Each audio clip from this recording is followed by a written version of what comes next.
Hey everyone, we're back with some breaking tech news. Remember that super secretive Apple car project everyone's been buzzing about? Buckle up, because things just took a sharp turn.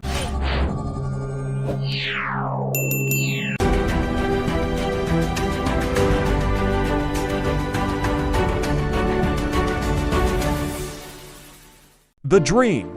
For years, rumors swirled about Apple's ambitions to revolutionize the auto industry. A sleek, self-driving electric car with unparalleled tech integration, it seemed like a dream come true for Apple fans. Shifting gears, the project, codenamed Titan, faced constant changes. Would it be fully autonomous? Would they partner with existing manufacturers? Reports hinted at Apple struggling to nail down a clear vision. The end of the road.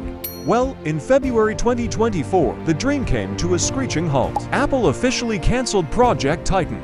The challenges of self-driving tech and the ever-evolving auto landscape proved too much. What now? So, what does this mean for Apple? While the car itself is dead, the years of research and development won't be wasted. We might see some of that tech trickle down to CarPlay, giving future in-car experiences a major boost. This may be the end of the road for the Apple car.